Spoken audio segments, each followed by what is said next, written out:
امیر المومنین حضرت علی علیہ السلام نہج البلاغہ کے خطبہ نمبر 129 میں ارشاد فرماتے ہیں، امیر المومنین علیہ السلام ارشاد فرماتے ہیں،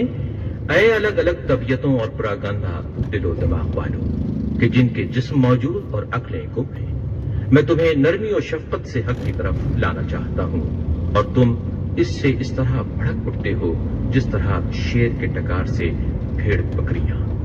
کتنا دشوار ہے کہ میں تمہارے سہارے پر چھپے ہوئے عدل کو ظاہر کروں یا حق میں پیدا کی ہوئی کجیوں کو سیدھا کروں۔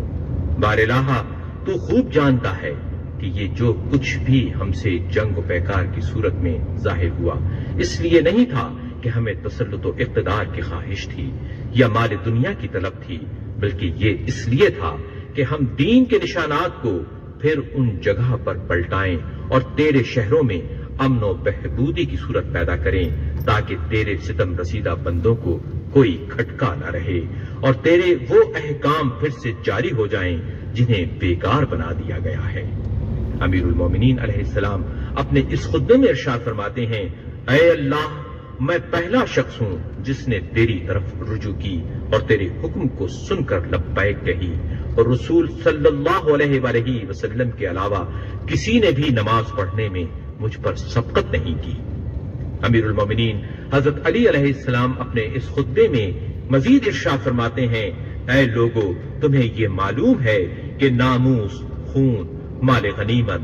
نفاذ، احکام اور مسلمانوں کی پیشوائی کے لیے کسی طرح مناسب نہیں کہ کوئی بخیل حاکم ہو، کیونکہ اس کا دانت مسلمانوں کے مال پر لگا رہے گا، نہ